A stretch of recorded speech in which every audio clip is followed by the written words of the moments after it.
¿Qué ideas tienen de la exposición?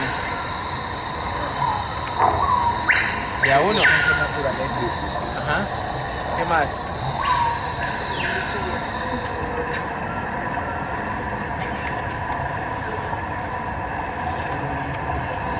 Cuando les dicen selva cosmopolítica, ¿qué piensan? De un fenómeno sociocultural.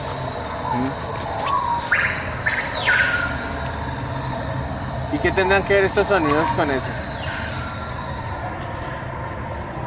Diversidad. ¿Ah? Diversidad. Pero ¿y con lo político? Pues digamos que es algo bastante extraño un poco porque sonidos de naturaleza y están dentro de un contexto que es totalmente como... Sí, como de ciudad, sí, como urbano, esa es la palabra. Entonces, pues es algo como paradójico un poco porque nosotros hemos dejado de un lado todo eso para construir toda esta nueva selva adaptada para nosotros, ¿no? ¿Y cómo llegan estos sonidos acá, a este contexto urbano?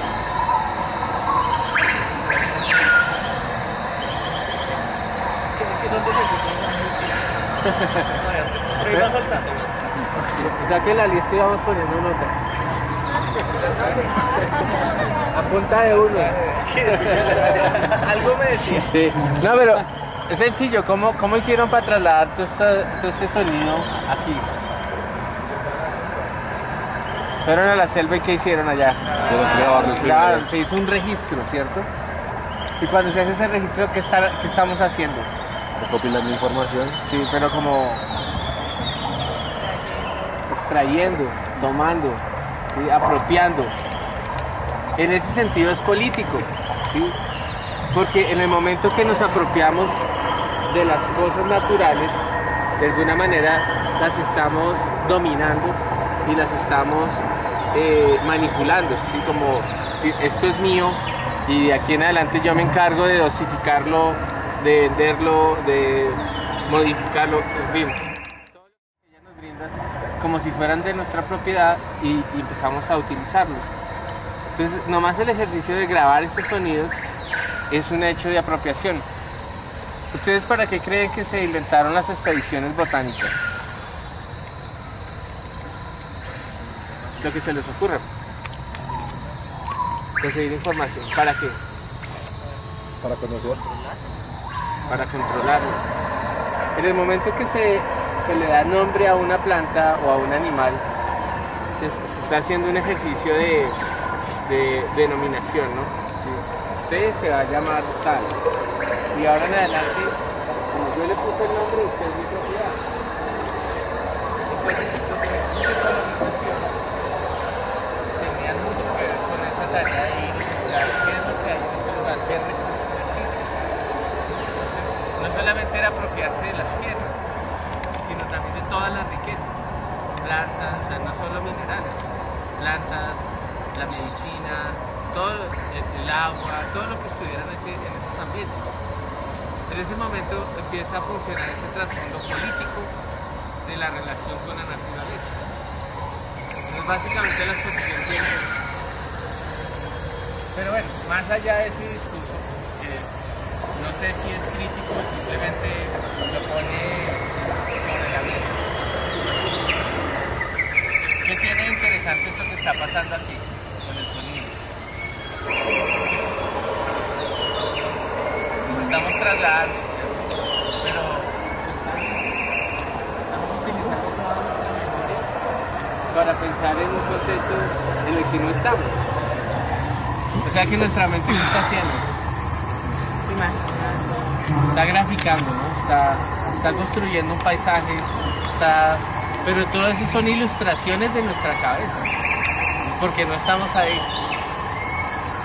¿Qué tamaño tendrá cada pájaro? No sabemos, pero imaginamos pajaritos, ¿sí? O sea, nuestra mente está superponiendo como los archivos que ya están ahí para suplir toda esa imagen que es necesaria, ¿no? Para acabar de construir eso. Entonces esta instalación, que es una comisión de la universidad, son registros sonoros hechos en la selva, creo que es cerca al Araraquara, de donde también son dos artistas que están en una exposición. Y lo interesante es que un chico de acá, se llama César, él fue, hizo registros y luego con ingeniero de sonido, pues los limpiaron y los ubicaron aquí en este espacio y dentro de la sala también, ahora los van a escuchar allá también. Entonces también es como con esa idea de contextualizar como el lugar que tenemos en referencia en esta exposición. Yo conozco el Amazonas, pero casi que como un turista. Para realmente tener una idea de la selva tendría que vivirla mucho tiempo. Pero tal vez esa necesidad de sentir esa conexión lo que me ha llevado a preguntarme acerca de la naturaleza, de los lugares más fuertes donde la naturaleza tiene un mayor poder, una mayor concentración, como sería la selva. Y la exposición tiene dos artistas que crecieron en la selva, que tienen ese conocimiento de primera mano y que de alguna manera pues lo comparten en medio de un contexto. Cositas en relación a arte moderno, como que es una instalación, aparte partiendo desde Duchamp, los ready-made, el performance. Como definición, ¿por qué sería, para que ellos lo asuman un poco más, por qué sería esto una instalación?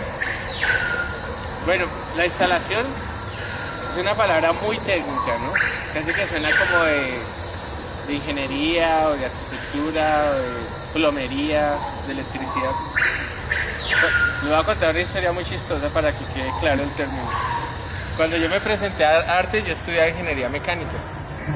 Y entonces pasé al examen específico y me tocaba la entrevista. Y me encontré a otro chico que estaba aspirando a entrar a estudiar arte. Y estaba esperando para la entrevista y yo le dije, bueno, ¿y usted por qué vino? ¿Por la pintura o por la escultura? Y me dijo, no, el mundo del arte es más amplio. Hoy en día hay muchas posibilidades para trabajar, el video, la fotografía, el performance, las instalaciones. Y cuando él dijo instalaciones dije, estoy salvado. Yo sí sé muchísimo de instalaciones. Sé de instalaciones neumáticas, hidráulicas, eléctricas, electrónicas. Ya pasé. Y curiosamente me preguntaron que qué sabía de arte, qué sabía de arte contemporáneo. Y respondí exactamente lo mismo. Que ahora se podían hacer instalaciones. Y pasé de una. Pero el término que curiosamente, cuando yo entré a estudiar arte, hay mucha terminología que viene de las ciencias, por decir exactas, ¿no?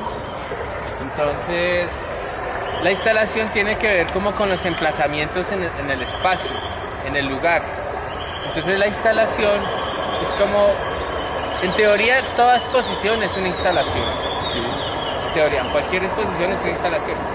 Pero cuando se denomina instalación es porque de alguna manera el objeto de apreciación no está concentrado en un punto, sino que está alrededor nuestro, está desplazado en el espacio de manera muy consciente.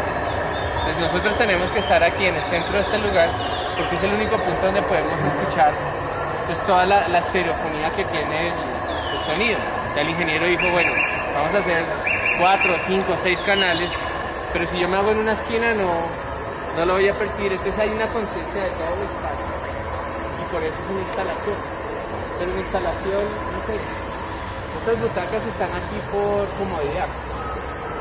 Pero si yo fuera muy estricto con la palabra instalación, estas butacas estarían desempeñando una función en términos de comunicación dentro de todo el contexto de esta instalación de sonido. Entonces, es un poco eso. Y la idea de instalación es como una extensión de la escultura. Entonces, antiguamente la escultura era un objeto que mirábamos y rodeábamos. Pero cuando dejamos de pensar en el objeto y pensamos en lo que nosotros estamos haciendo en el espacio y lo que ese objeto está haciendo en el espacio, ya no pensamos en objetos sino en todo el entorno. Cuando se piensa en todo el entorno, ahí hay como una conciencia del lugar, del espacio y se interviene, o sea, uno mismo está interviniendo el espacio. Ahora que entremos a la sala, nosotros vamos a estar modificando el espacio. Allá adentro les cuento, vamos a ver.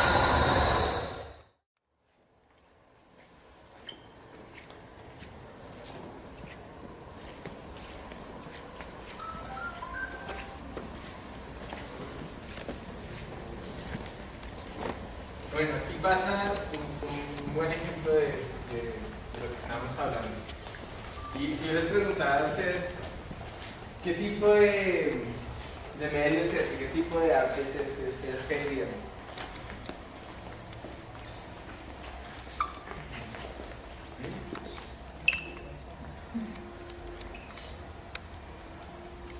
Escultura.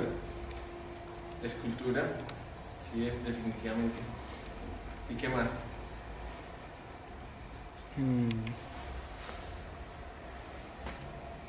Pero cuando uno dice escultura, uno a veces está pensando en un todo, ¿no? En un objeto.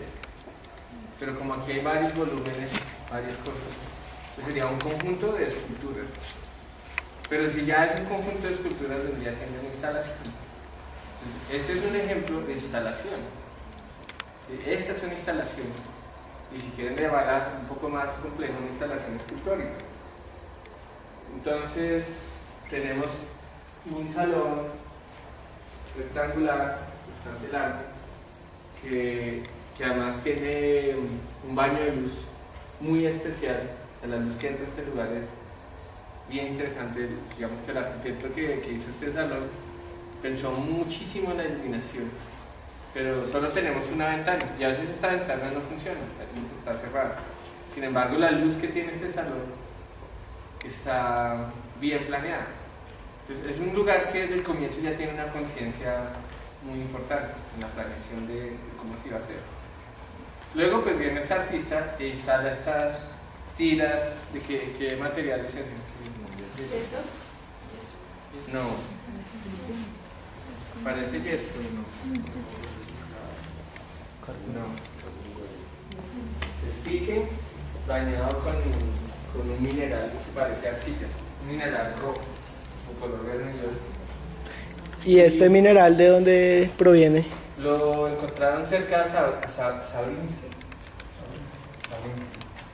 Que esto es saliendo por la 13, como hay un desierto, ahí hay una veta de esto, en una finca. Y es como lo más atractivo, ¿no? El color que tiene, ese rojo, como, no sé, ustedes, ¿qué los hace pensar ese color? La tierra, ¿qué más?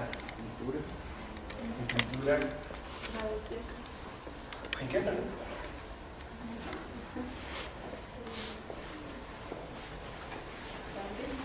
En sangre.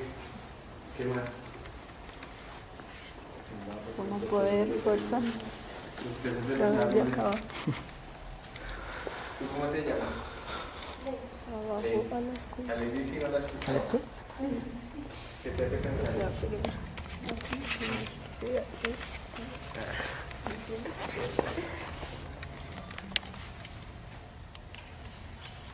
¿Y ella por qué pondría todo esto sin capas?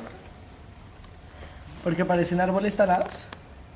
O a eso me remite. Podría ser, sí, puede ser una lectura. O sea, hay unas cosas muy interesantes, sobre todo en el arte contemporáneo, y es que no hay una idea cerrada, no hay un mensaje cerrado, sino que está la libertad para que cada cual construya desde su propia percepción. Y cada construcción es igual de válida a la otra. Entonces, si tú me dices, estos son cortezas de árboles, es válido. Si otra persona me habla de, no sé, ¿a ti qué se te ocurre? ¿Un cañón? ¿Qué más? Las camas de la tierra. A mí me recordó algo muy personal, remitiéndonos un poco a lo sinestético. Y es, en mi casa había, cuando yo era niño, los pisos eran de mineral. Y creo que este es el mismo material con el que tuve mineral. Entonces el olor me remitió a mi niñez. Y que en mi casa los viernes teníamos, el castigo era encerar. Usábamos zapatones antes, en nuestra época, creo que utilizaba los zapatones, que era como medias que uno le ponía a los zapatos y pues uno brillaba así, porque no había, mi casa no tenía brillador. Entonces el olor me remitió y me devolvió como La tecnología. 20 años. Sí, como. Sí. Pues, ¿y qué título le pondrían ustedes?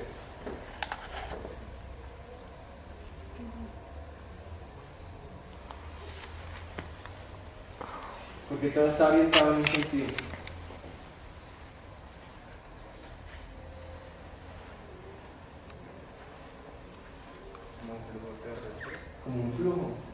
Entonces, es algo que van a ver en las exposiciones.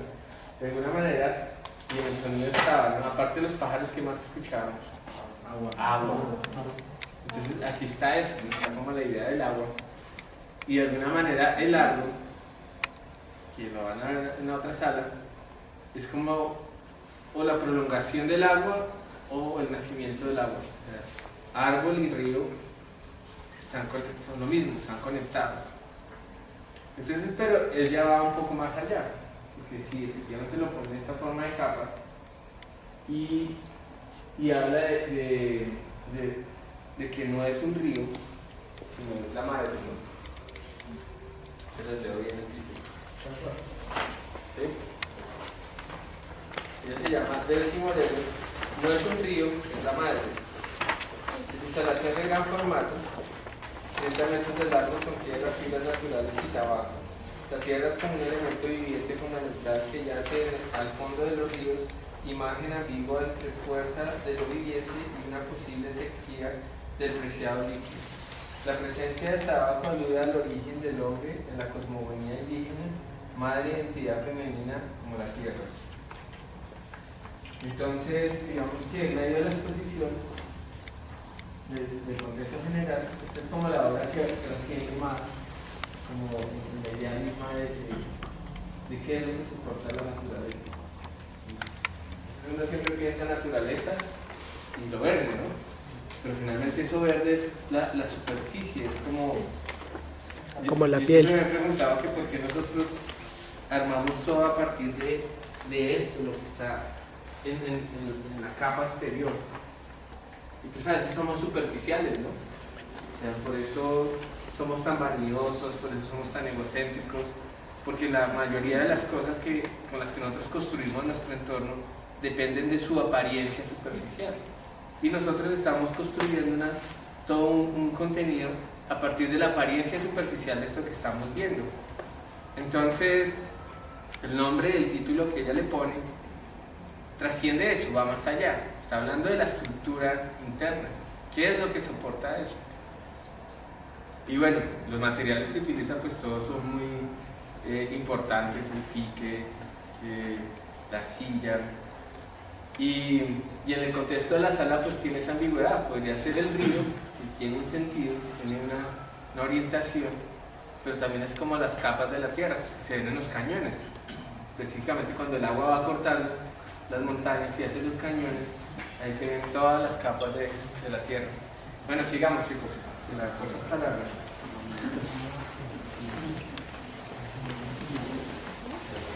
Este es un trabajo que tiene mucha conciencia escultórica. Una persona que tiene mucha sensibilidad al color, a los minerales, a las fibras, a las estructuras y al espacio. Porque fíjense que esto tiene muchísimo trabajo. Aquí hay 5 meses de trabajo de un grupo de 4 personas, de 5 personas, que utilizaron toda la sala, todo el patio del museo y los corredores, imprimando unas tiras largas de fique con escobas y con brochas, y ellos eran de este mismo color todo el día, y luego los cortaban a este tamaño. Entonces al final terminó contrayéndose en unos volúmenes muy pequeños, pero toda la energía que hay inmersa en este trabajo pues también es lo que le da como ese poder, ¿no? Esa fuerza y en el espacio pareciera no necesitar nada más, parece estar muy completo. O sea, ese gran tapete que hay en la mitad. Ese era el proceso. Ah, ok. Ahí arrancaba el Ahí proceso. es donde entramos y por donde pasamos y donde pisamos. Un pedazo. No, bueno, no alcanzamos. No. Afuera.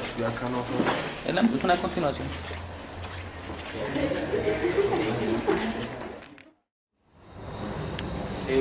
Gracias a ellas pudimos hacer las piezas que van a ver dentro de la sala. Con esta máquina cortamos más o menos 40 toneladas de papel, dándole ángulos y formas. El tamaño de los bloques dependía de la mordida de la máquina.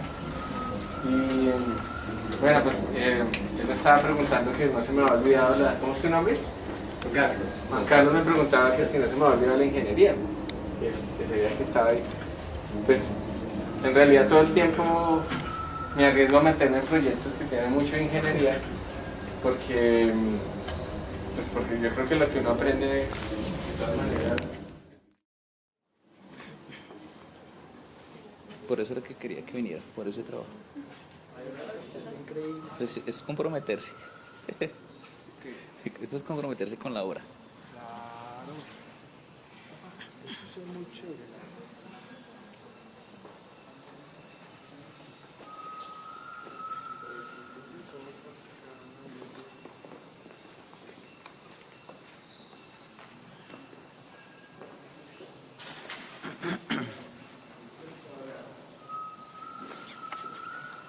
Bueno, con esta maquinita lo que hicimos es hicimos darle como los ángulos a cada bloque para poder hacer estas curvas. Y bueno, el título de este trabajo es una más, está dentro del concepto de la exposición, porque de alguna manera hace referencia como a unos árboles que no se utilizan para hacer papel periódico, pero que son como los árboles ancestrales, los árboles que de alguna manera se conectan con la mitología y como con las creencias indígenas acerca del origen de las cosas. Entonces, el trabajo empezó dialogando con dos taitas, Abel Rodríguez y Fabián Moreno, que también tiene obras en la sala, y con la sala totalmente vacía. Hablando con ellos hablábamos de dos árboles en especial, el árbol del agua y el árbol de la abundancia. Entonces, y en medio de esto existe como la idea del árbol de la vida, que vendría siendo como el mismo árbol del agua, pero esto de la cosmogonía indígena no es tan específico, ¿sí? No existe un árbol que se determine como aquí nació la vida, sino que son figuras que son muy ambiguas. Pero, según Abel, uno de estos estaba en el occidente y el otro estaba en el oriente. La imagen que ven allá es de Abel Rodríguez. ¿Cuántos años tiene Abel? 82. 75, creo. Bueno, cuando vuelva a dar una charla de Abel Rodríguez, ojalá puedan venir a verlo. Porque para mí fue como la experiencia más bonita de estar en el museo, a pesar de mucho más allá de trabajar con casi 700 personas o más, y de trabajar con todas las personas que trabajan aquí en el museo, en divulgación. El grupo de trabajo fue muy amplio. Y haber hablado todo el tiempo de las personas, sin contar las personas que trajeron, creo que contribuyeron. Sí, y voluntarios. Sí. Pues, por ejemplo, ella aquí fue una de las ayudantes del proceso. Entonces, nosotros conseguimos el periódico por donaciones, hicieron campañas de donación.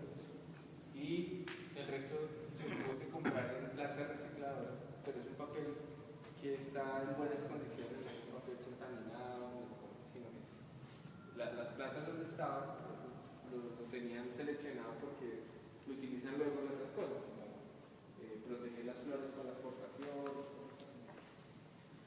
Y bueno, les voy a contar un poquito del proceso. Entonces, durante 5 meses, un día nos sentamos aquí con Abel, con María Belén, que es la directora del proyecto, la curadora, Olga, que es la coordinadora del museo, Abel y Fabián, y empezamos a hablar de árboles. Ellos eran un poco herméticos, porque pues yo soy un citadino, nací en Bogotá, poco o nada sé de la selva, de la naturaleza. Yo llegué a los árboles básicamente por un interés en los materiales, pero yo en mi casa no cuidaba ni una mata, no tenía idea de nada de eso. Pero trabajando con los materiales y explorando sobre las posibilidades de cada material, el lenguaje propio de cada material, en algún momento llegué al papel y me di cuenta que el papel era algo muy importante dentro de la construcción cultural, dentro de lo que los humanos hemos hecho. ¿Por qué? Porque el papel pues, pesar de lo caro o barato que sea, es un papel periódico, es un papel muy barato, es un papel más barato que hay en el mercado, es muy frágil. Pero sin embargo, las cosas que uno encuentra aquí son de una importancia que de alguna manera genera el marco de comportamiento de la sociedad. La información que sale sobre esto sea real o no, de alguna manera tiene la responsabilidad de guiar la opinión pública. Pero no solo eso, sino que el papel se encarga de soportar y de activar lo que nosotros vamos construyendo con el tiempo. Entonces resulta que todas las culturas, de alguna manera, tienen algunos símbolos que denotan el poder, la justicia, el conocimiento, la sabiduría. Y el árbol es uno que está relacionado con el conocimiento, de alguna u otra manera. Donde no hay árboles en los desiertos, pues bueno, serán las piedras o las montañas. Pero en lugares como el Amazonas, el árbol es el centro. Entonces, ¿ustedes recuerdan el pecado original, el Génesis? ¿Qué decía el Génesis? Comer la manzana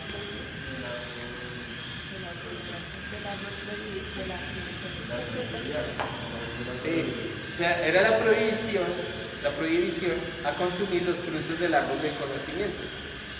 Ustedes que son aspirantes a diseñadores gráficos, el árbol del conocimiento ya es una figura gráfica, ¿o no? Es una ilustración. O sea, ¿será que corto ese árbol y me encuentro los catálogos de Windows?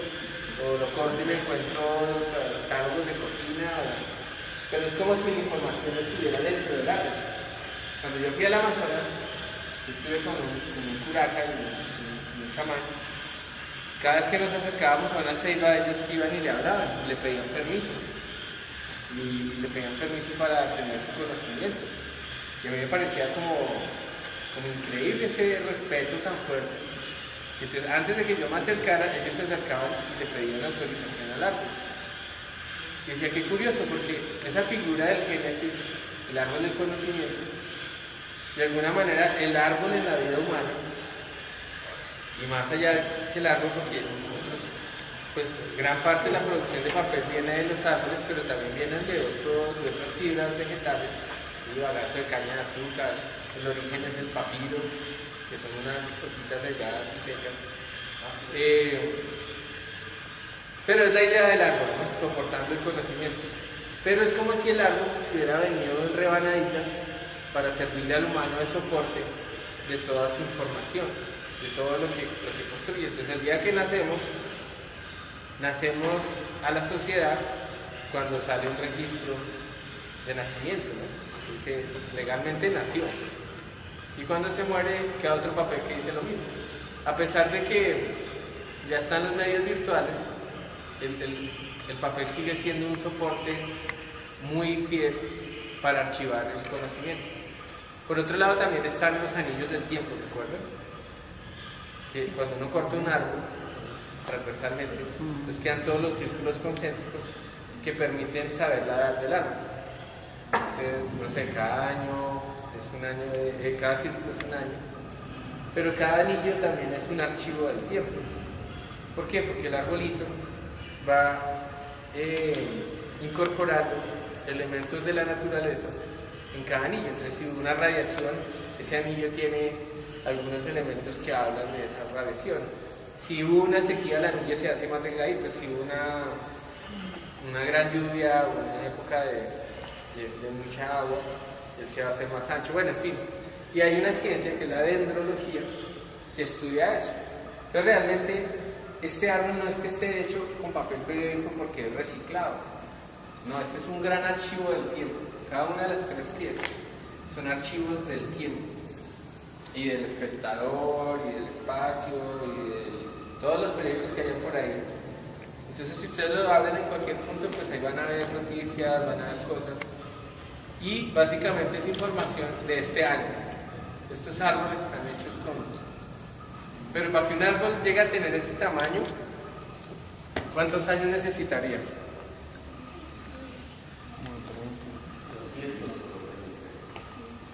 Mucho más. Sí.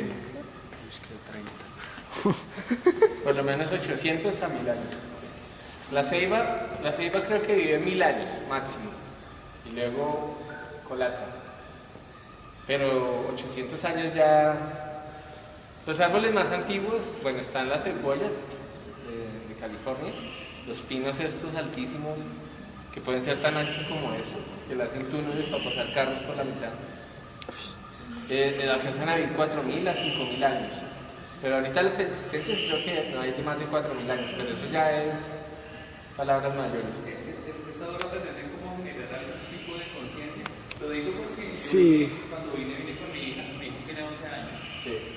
Y ella me decía que le parecía triste. Pues 11 años todavía, es bastante inocente. Y me decía que se sentía debajo de la tierra porque miraba el techo y veía la forma que tiene Las raíces. las raíces. Entonces me decía, pues me pareció muy interesante, pero a la vez también como que me afectó un poco. Y me dijo, pero es que es muy triste, es el papel, pero el papel ya es de un árbol que ya está muerto, pero a pesar que está muerto se metió aquí. Sintió como el calor, dijo, se siente vivo por la temperatura. Pues el título que, digamos, al comienzo yo no lo tuve muy claro, es una cosa como dialogando con la directora del proyecto.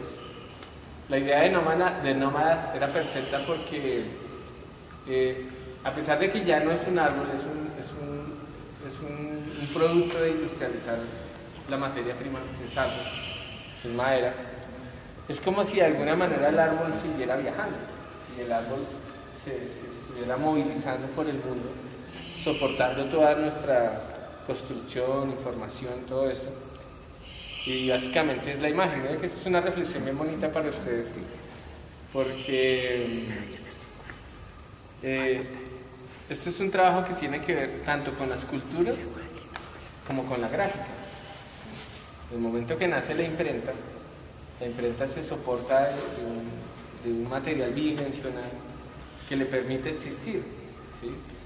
Lo que está dentro de un libro solo existe en el momento que se abre, ¿sí? Y cuando se abre, eso que está soportando la imagen es el papel, ¿sí? Podría ser otro material, pero pues lo más ligero y apropiado fue el papel.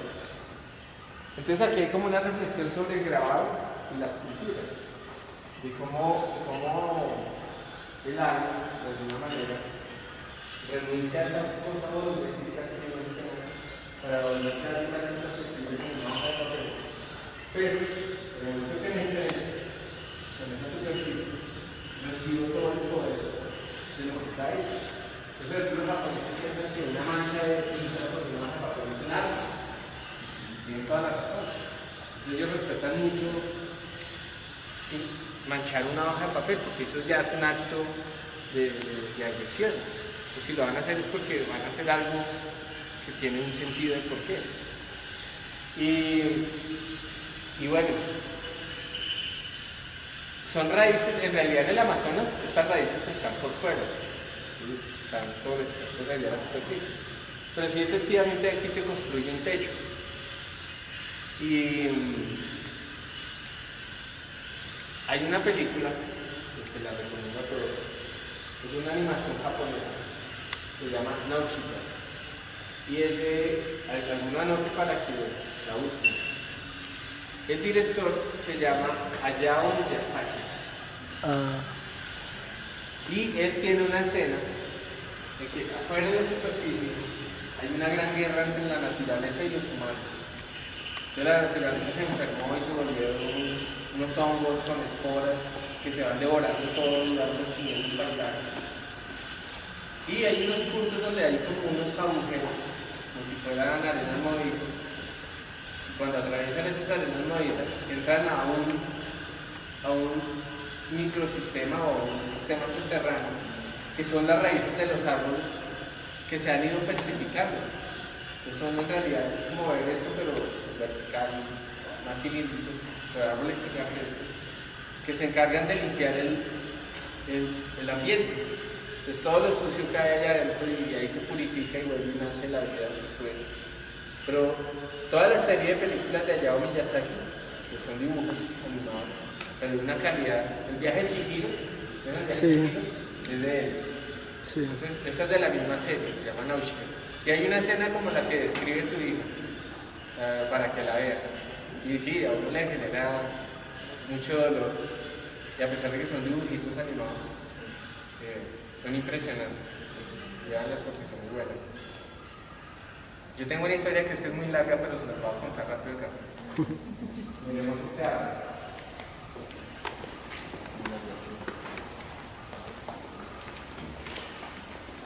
Mira, como 2 segundos y se para, y se para, y se para. Pues ya sabe lo que hasta acá acabo y se para, y se para, y se para. Si yo no les hubiera contado la de Abel. Sí, claro. Si no les hubiera contado la edad de Abel, ¿cuántos años creerían que tendría el artista de este grupo? 8. 10. 8.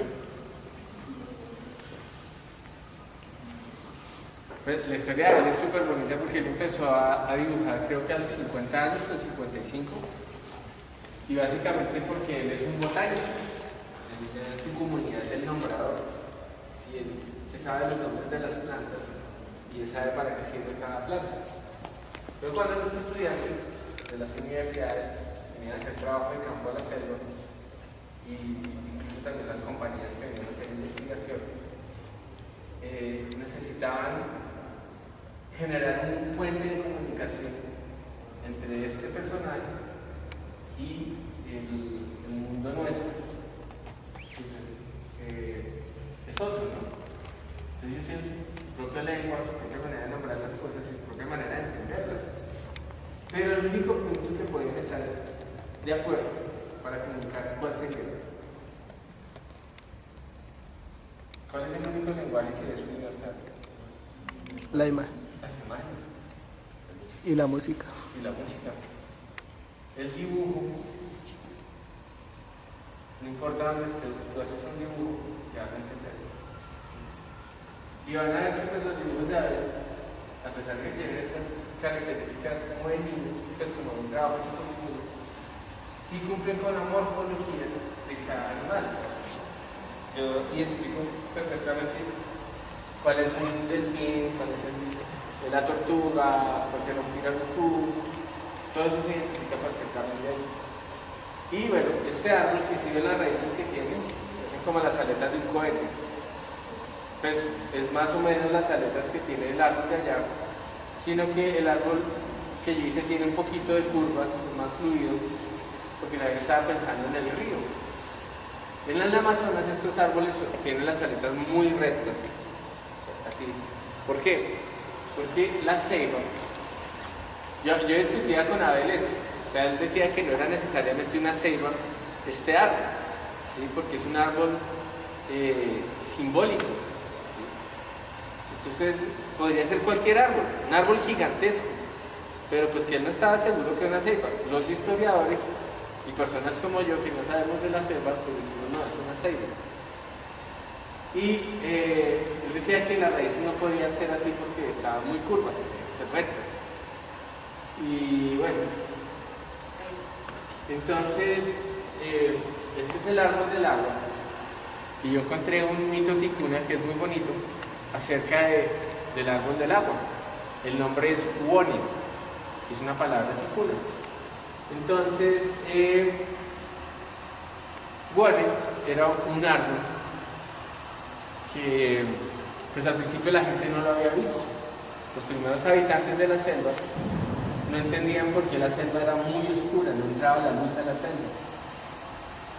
Y habían dos hermanos que empezaban a mirar en la selva qué era lo que pasaba, que no dejaba entrar la luz, y empezaron pues como a lanzar piedras al techo. Entonces hacían huecos en el follaje de la superficie, donde entraba el rayo de luz y inmediatamente se cerraba. Pero ¿qué es lo que cierra el origen. Ellos empezaron a caminar hasta que encontraron un tronco muy grande que tardaron varios meses en darle la voz. Entonces identificaron que se trataba de un árbol gigantesco, que su copa era tan grande y tan frondosa que no permitía entrar la luz. Y resulta que hoy en día es similar, la ceiba son los árboles más altos en la selva. Entonces, para uno poder identificar una ceiba, mira el horizonte y donde hay un hongo sobresaliente a la horizontal promedio de los árboles, esa es una ceiba. En Brasil podría ser un castaño también. Pero estos son como de la familia de las bombáceas, como los baobabs en África. Entonces, bueno, estos dos habitantes llamaron a todos los animales y se propusieron derribar el árbol para dejar que la luz entrara a la selva. Entonces hicieron, digamos, una jornada de trabajo, lo que sería el día, y todos los animales con sus garras y sus dientes fueron devorándose la base del árbol. Y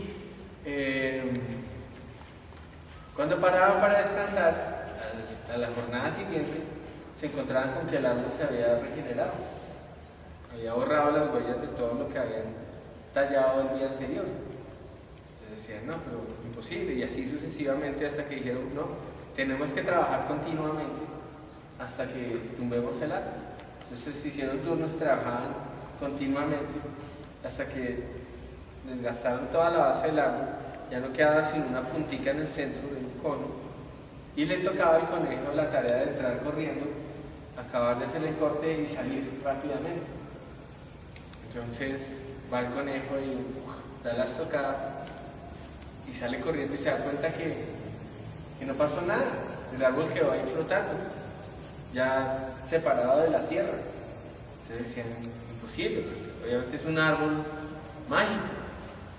Y entonces pues comisionan a la ardilla de que vaya hasta la copa y mira qué es lo que sucede arriba.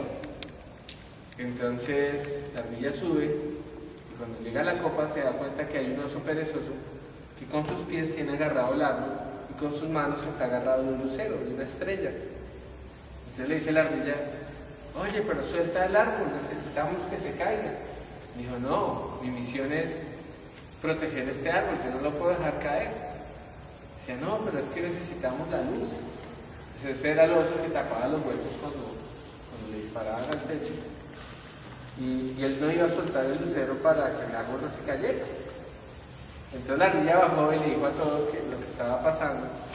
Entonces prepararon una legión de hormigas y tabaco y otra hierbita que me imagino que genera rasquiña.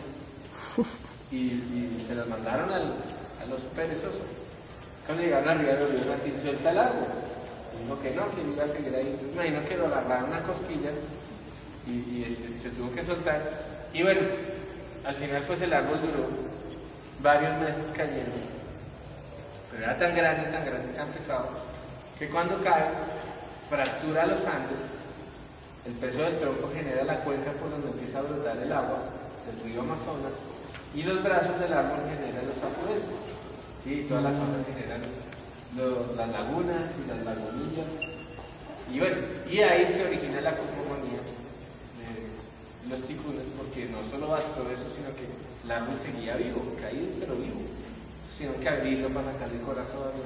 Hay una historia que cuando quiera la investigan, es mucho más larga. Pero lo bonito es otra imagen. ¿Cuál es esa imagen? ¿Qué imagen nos queda de esto? Esa es una, ¿y qué otra?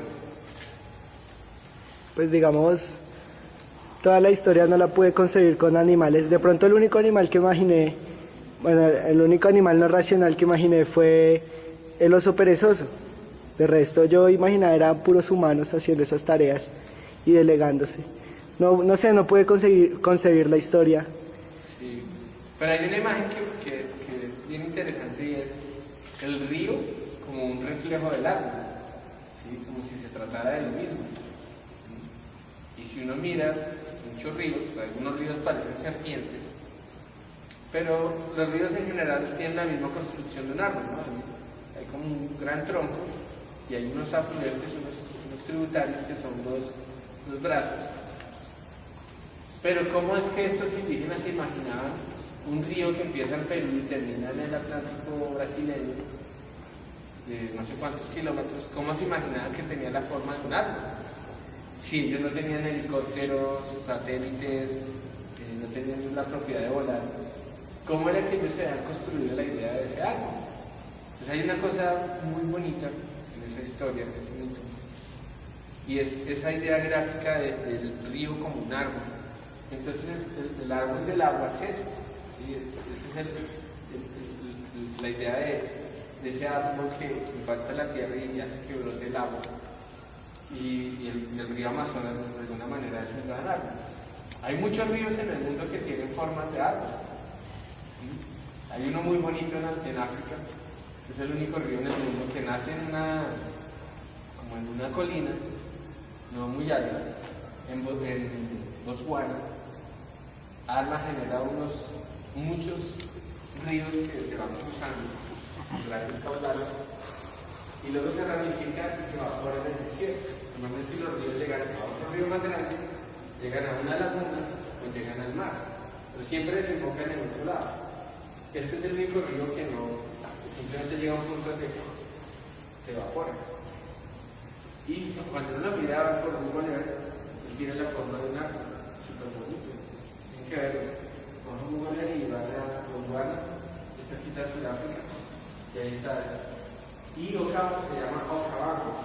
Hace muchos años, cuando ustedes no estaban muy bien, hay un programa que se llama Okavango.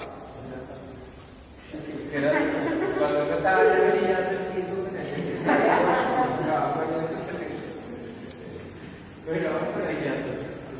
vamos a ver este acá. Y raíces.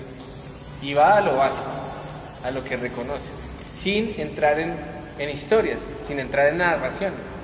Entonces, ¿qué vemos aquí?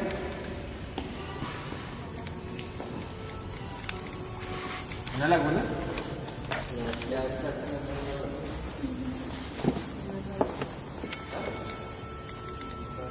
O sea, es la idea de una laguna, pero es algo que el artista no usa. Pero aquí no existe. No lo mostré. Entonces, pero eso ya es un hecho efectivo. O sea, el artista fue súper eficiente en proponernos esa idea y nuestra cabeza graficarla. Entonces, digamos, tenemos aquí un tapete negro en la mitad de una cara, una columna. ¿Y cómo podríamos llamar esto? ¿Un patio? ¿Cómo le dicen normalmente acá en la museo? Piscina. La piscina. Entonces, ¿qué más tenemos? ¿Cómo se llaman estas hojas? Victorianas. ¿Pero son de verdad? ¿En qué están hechas?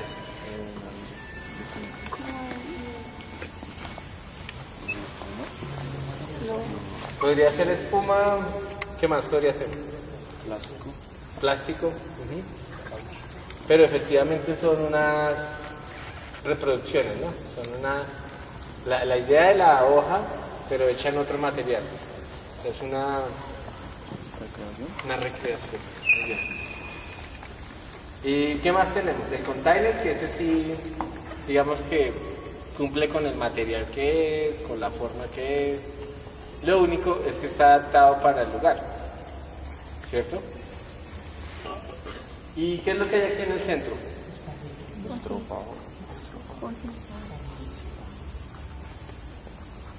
Estropado. Y es de verdad, es decir, no es una reproducción. ¿Qué más tiene el estropado encima? Dorado. Tiene una pintura dorada, es hojilla de oro, ¿no? Bueno, entonces ahora sí cuéntanos un poco de él. Bueno, ya como que vamos a empezar con el concepto de la obra, y el Daniel Rojas por lo general es muy político.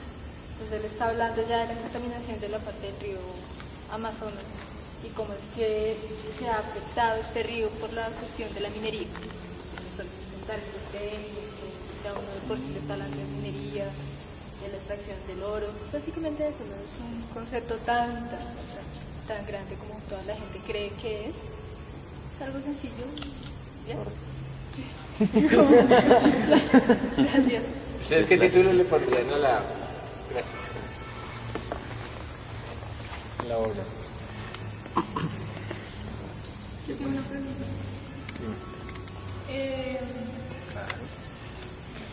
¿Cómo qué razones que el material no sea natural? Sí, en realidad él está hablando también de una ficción. El mismo hecho que esté ficcionando un río, también está ficcionando que lo artificial está mutando en lo natural y puede llegar a ser algo natural. Es como una mentira. Una mentira que por sí es verdad. Como lo que yo veo está plasmando la obra. Cuando uno como guía y veces y habla con los artistas, pero digamos con Miguel Ángel no he tenido la oportunidad de hablar de pero es una cosa que siento Qué pena. Qué pena, qué pena. Hay pirañas. Me muero.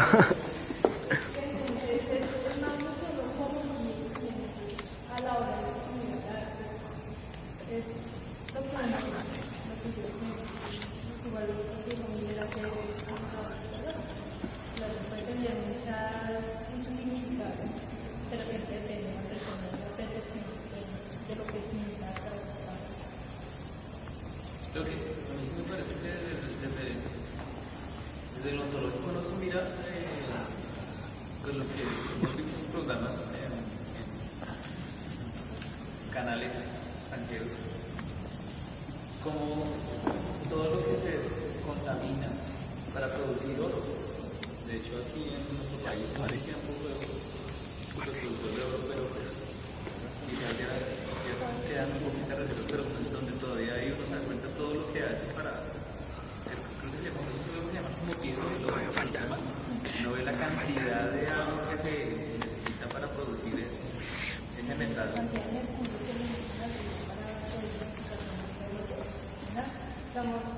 mí me tocó pues hice una guía con un señor que trabajó en Ecopetrol y el señor ya estaba en mi tristeza viendo yo patrociné mucho de la creación de oro de nosotros.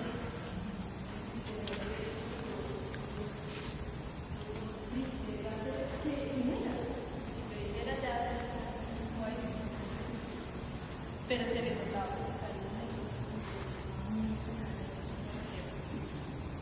Son experiencias también que nos llevan a uno. Y también uno, pues gente que tampoco sabe de arte también le dice a uno qué es lo que ven ahora con el estudio. Y a veces como estudiando arte uno dice, no, pero yo veo esto y es esto y es esto, y se crea como se mete como en una verdad, que lo que uno está diciendo es tanto la verdad, que uno a veces no escucha que los demás están Me parece interesante y pienso que en algún momento ya hemos hablado de esta clase y es interesante venir a ver arte moderno. Cuando uno le gusta arte clásico, pues ve arte clásico, a mí me gusta mucho el arte moderno. Y es como perderle el miedo a venir a una exposición de arte moderno, a ver instalaciones, a ver performance, a ver otro tipo de cosas, porque no es necesario que uno entienda. O sea, si no entiende, pues bien, y si se entiende, pues interesante, porque ese tipo de lectura, ese tipo de experiencia le dan a uno otra lectura. Yo les hablo del compromiso, ¿no? Un poco en clase, que cuando van a hacer, ellos como diseñadores a veces se sienten como tan básicos con un lápiz y una hoja de papel y bueno, ¿pero qué hago?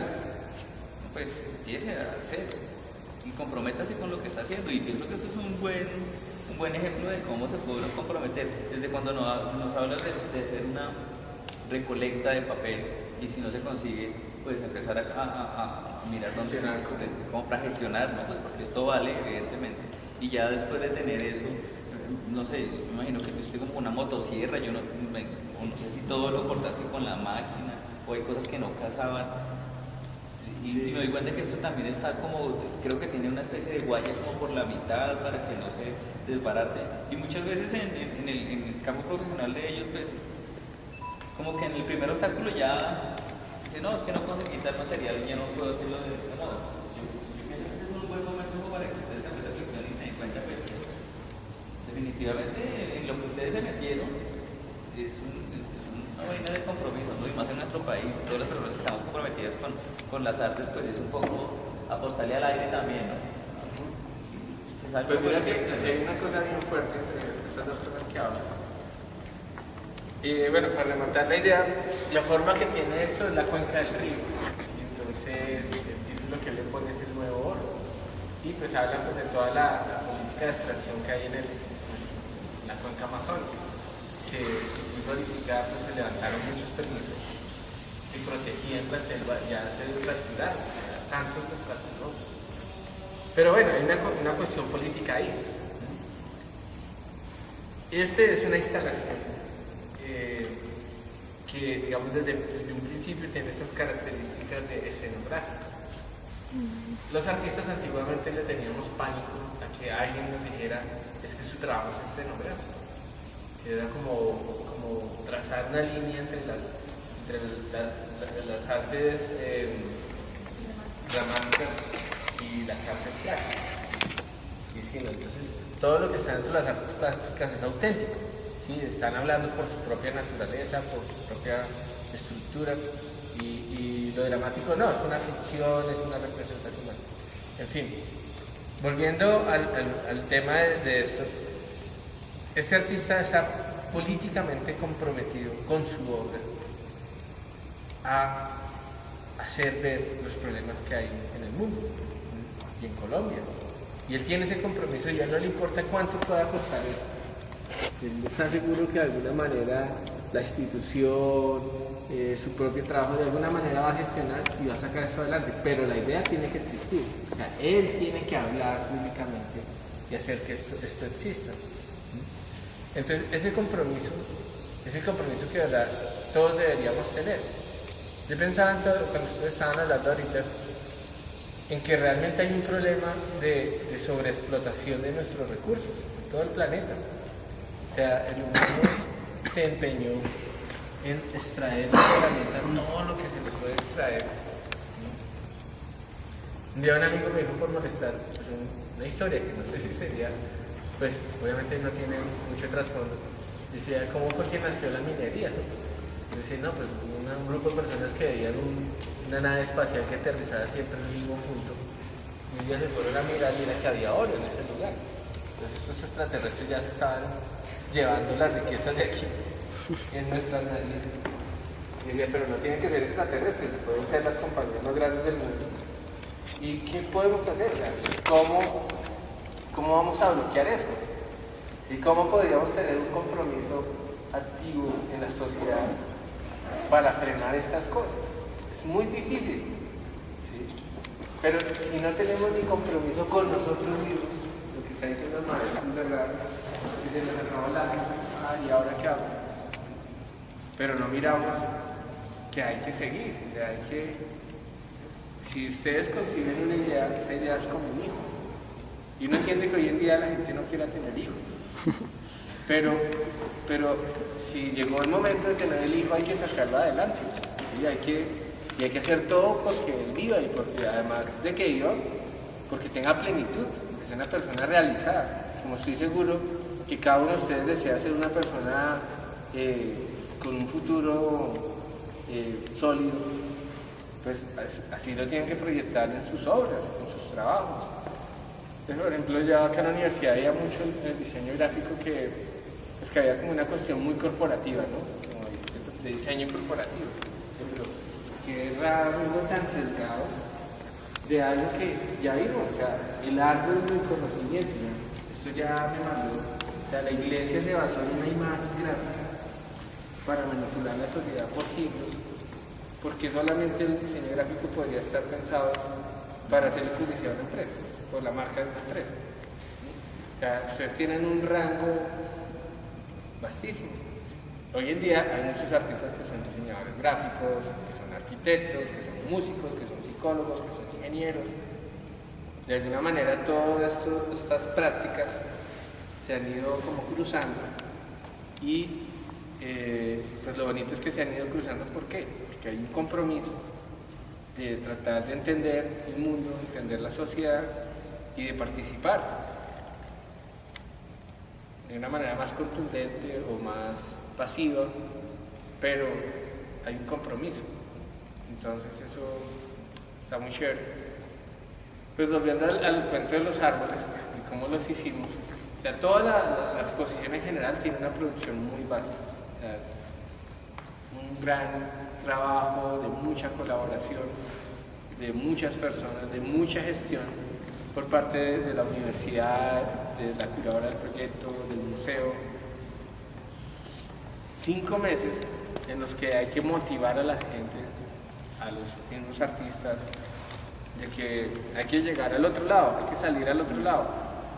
Ustedes ven todo este papel muy planito acá, ¿no? Para que una persona hiciera 10 centímetros de ese papel se gastaba todo el día.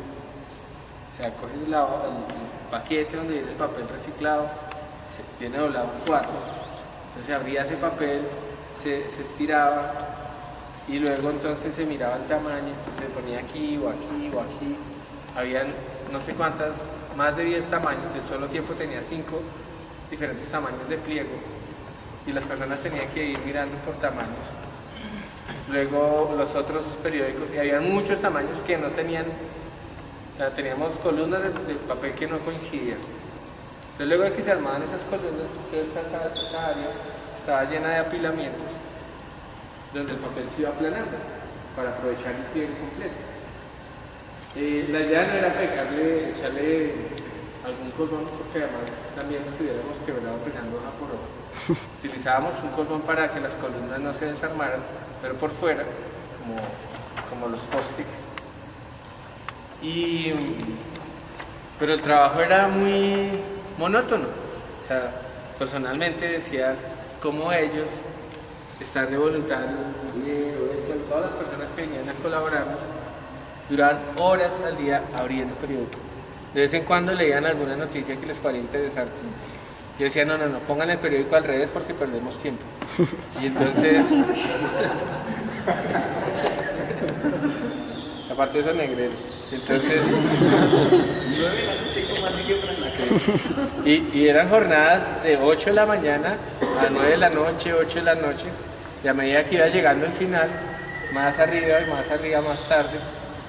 Entonces, en el proyecto trabajaron personas de la Secretaría de Integración Social, trabajaron estudiantes de colegios haciendo el trabajo social de 10º y 11 de muchos colegios, estudiantes de la Universidad Nacional que tenían compromisos de corresponsabilidad con la universidad, voluntarios, estudiantes de la Guerrero, de la Letras y Oficios, ¿cómo se llama?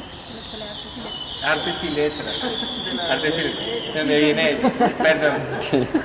Siempre se me olvida. Y en fin, de muchos lugares. Y gente que se enteraba y simplemente llegaba aquí a ayudarnos. Un señor llegó y dijo, como tengo 2 toneladas de periódico, venga. Sí, no, había gente que ya sabían de la historia de esto y decía, aquí en una esquina hay una runa de periódico. Póngalo en un taxi y véngase para la Nacional. Entonces, bueno, como que mucha gente empezó a colaborar y al final era como la primera semana había todo este corredor de aquí lleno de papel, 4 toneladas de papel, y el resultado de esa semana eran 2 columnitas de papel afilado, o sea, procesado. Entonces era como mirar de un extremo de un río muy muy ancho a un extremo que no se ve, y como al otro lado no se veía. Y cada vez que yo tuve que ausentarme 2 meses porque había que hacer otra pieza como estas en Nuevo México, y allá también habían otras 15 personas haciendo lo mismo. Pues los que quedaron aquí, Olga, mi esposa, Yamile, todos estaban ahí como al borde del exterior. Ahorita se les está pasando, pero eso era como, esto no vamos a acabar nunca. O sea, era una cosa que de verdad ya empezaba a generar demasiada tensión. Sí, claro. Pero el compromiso es tan grande, que cada una de las personas que estaba trabajando aquí tenía que estar incentivada, si no, esto no iba para ningún lado. Entonces, ese compromiso que habla el profesor es fundamental, porque no importa qué tan pequeño o qué tan grande sea el proyecto, hay que salir al otro lado, ¿sí? No sé, a veces a uno le enseñan a botar las tareas cuando ya se ven muy difíciles, botamos la toalla, ¿no? Esa es una figura muy rara, ¿no? Botar la toalla es como, me rendí. Y al final cuando terminamos las piezas, pues era como decir, y cruzamos al otro lado de algo que no se le veía a la orilla, ¿sí? Y que uno tal vez va como un zombie, pues nosotros no mambeábamos, pero yo creo que íbamos ahí como llevados, porque sí, era tan grande el reto que, o sea, ahora pues es muy chévere verlo porque está puesto, está hecho, ¿sí? Pero, ¿cierto? Tú que estuviste aquí, la cosa era de... Sí, fue tremendo el trabajo. Pues yo venía cada 8 días, entonces ya yo veía ya cuándo están las manos de está así, yo cada lunes, yo de pronto ya están más o menos hasta la mitad, y si llegamos a la mitad, yo voy a hacer un proceso. Pero la armada sí fue más rápida que estar separando. Sí, el proceso de alistar el papel fueron meses. ¿Y los visitos comenzaron las 3 piezas o? Sí, ahí, o sea, desde antes de que existieran los recursos para hacer el proyecto, se hicieron unos dibujos, unos planos, unos inventarios para poder como pedir los recursos a la universidad. Y sí, había una proyecto de empresa, surgió precisamente del diálogo entre los dos taitas, María Belén, Olga que estaba aquí en la sala cuando esto estaba solo. Entonces, por eso este está en el oriente, este está en el occidente, y Abel hablaba de un tercer árbol que tiraba hacia el occidente, ¿no? Sí. Que nunca supe bien qué era ese árbol, pero yo me imaginaba un ficus, o sea, el de la mitad no es una ceiba. Este de aquí, lo miramos cerca.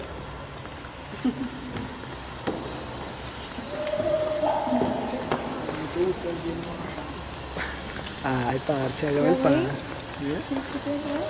Vale, mi corazón.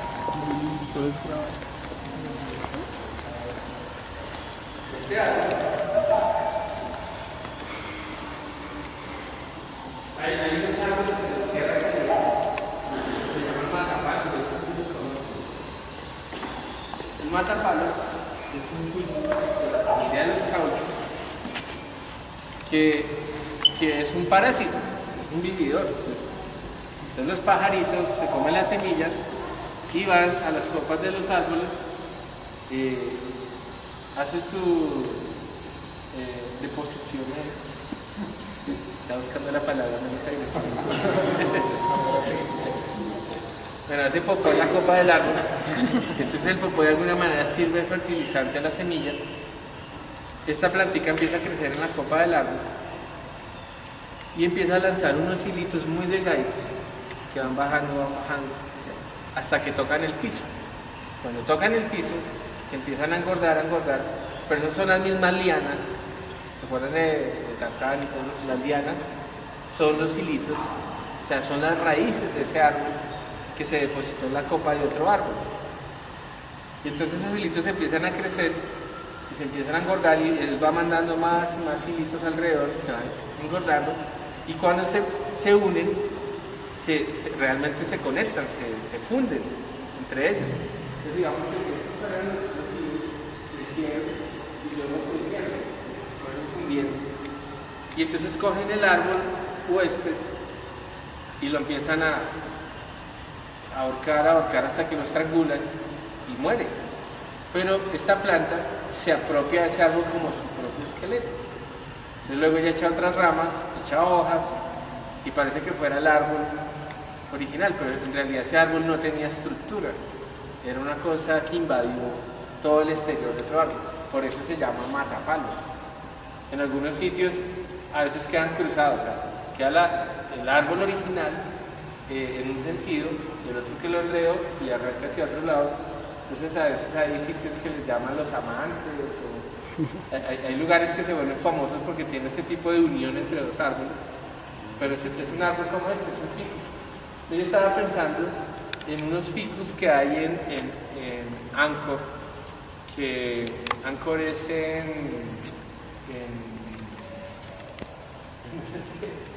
en Asia, Angkor queda en... ¿Qué parte se hace? Sí, en Asia. Bueno, ya me voy a acordar, ya la vi, pero esto era un templo budista, una ciudad budista, de las más grandes de Asia. Y alguna parte de la ciudad empezó a ser abandonada. Hoy en día hay una parte que todavía existe, porque hay monjes que están ahí. Y el resto de la ciudad, que no se pierde, empezó a ser devorada por ficus.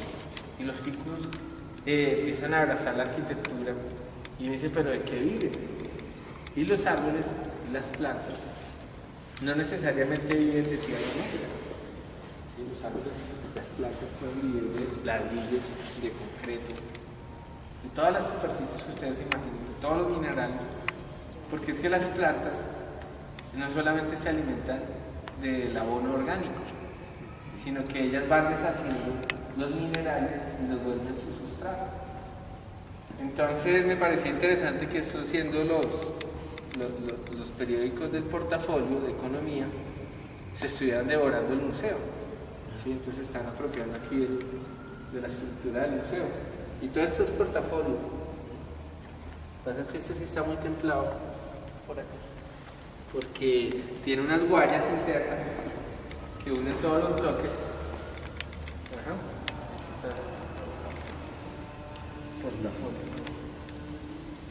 Entonces, pues también había una idea como de generar narraciones, aunque no, pues quisiera no tener que entrar en tantas narraciones, sino más bien como en proponer la situación, que cada cual construya su idea. Entonces, pues sí, aquí hubo mucha ingeniería. Mi papá hizo planos de capa por capa, cientos de planos en AutoCAD, porque además estamos enfrente, esta es la más pequeñita y es la más segura, porque esta pesa 3.600 kilos, 3 toneladas y media.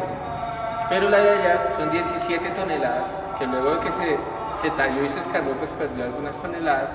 La talla se hizo primero con cuchillo, con bisturí, a mano, y luego con unas pulidoras, con unos discos de dientes de tustero, se empezó a tallar, a escarbar, y esto se había cerrado en plástico, porque el polvo que vuela, pues eran montañas. Si no hubiera existido otras obras de arte en la sala, hubiera sido muy interesante dejar todo lo que salió de ahí. O sea, esto era otra cosa. Esto era como un territorio de tierra gris, muy bello también.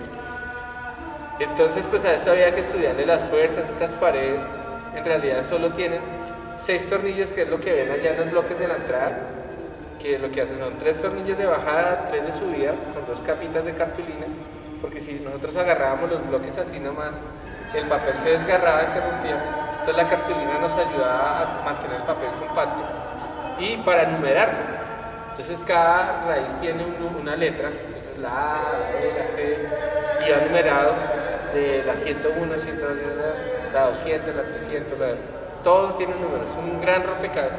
Entonces todo esto se puede desarmar en cada bloquecito, incluso esto también está en bloques cosidos. Por ahí en algunos se va a ver las costuras, bloques así de grandes, y están cruzados por unas huellas. Entonces esto se podría zafar y luego volver a coser en otro lugar donde se vaya a ensamblar. Entonces todas las piezas son transportables, y las raíces que salen de las raíces más grandes son contrafuertes, pensando en que esto no colapse, porque son toneladas que en la eventualidad que haya una persona podría salir herida, o un niño. Los niños que son más curiosos y vienen a molestar.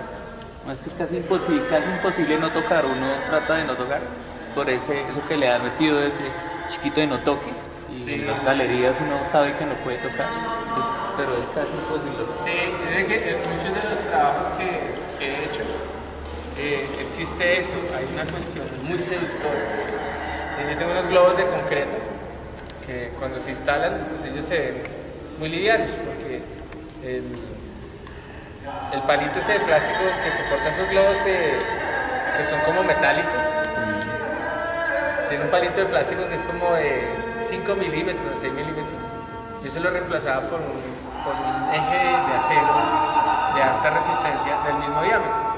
Y lo que estaba hecho el globo es de concreto, entonces pesaban 10 kilos, 11 kilos, 12 kilos.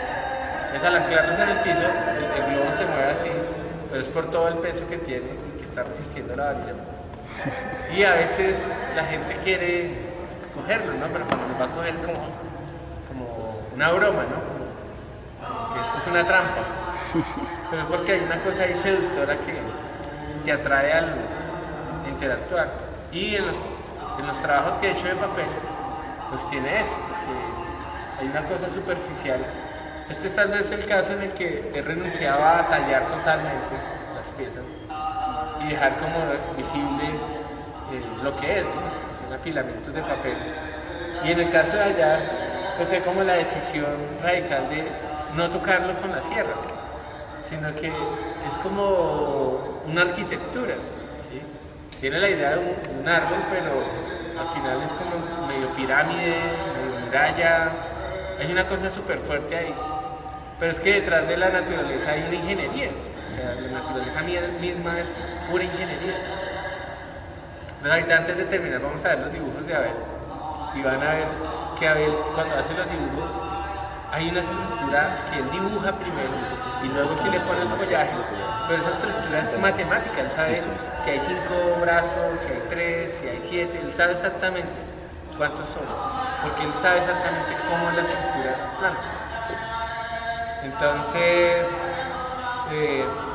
pues volviendo a los árboles y volviendo al trabajo de ustedes, a mí se me ocurrió hacer árboles porque pues yo llevaba todo este tiempo trabajando tratando de entender la naturaleza de los materiales. Entonces por eso trabajé con concretos, con plásticos, con metales. Y cuando llegué al papel porque estaba mirando un libro de Taschen sobre los dibujos de guerra, de las máquinas de guerra de Da Vinci, los bocetos, y fueron escaneados del códice original. Entonces ese códice ya tiene más de 5 siglos, tiene fracturas, ha perdido las esquinas, tiene grietas, y la editorial decidió mostrar los dibujos con el papel, o sea, con la apariencia que tiene el papel, impresa sobre las hojas nuevas. Entonces yo cuando vi esos dibujos y veía el color ocre de cómo debería estar ese pergamino envejecido, con todas esas grietas y sus bordes, y veía el resto del papel en blanco del nuevo soporte, pensé, ¿cuántas veces se habrá impreso esa imagen en la historia? ¿Y cuántas hojas de papel se han utilizado para mantener viva esa imagen? Entonces es como si la imagen pudiera saltar de un papel en otro, hasta que llega a nuestras manos. Y bueno, hoy en día también virtualmente en el computador, pero sin embargo sigue existiendo el soporte de papel. Decía, ¿cuántas hojas de papel se habrán utilizado solamente para una de esas imágenes? Me he imaginado columnas, no sé qué tan altas, solamente soportando una imagen. Y entonces, cuando empecé a pensar en qué podría hacer con este volumen tridimensional,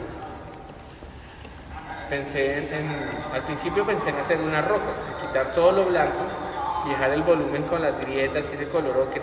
Yo imaginaba unas rocas.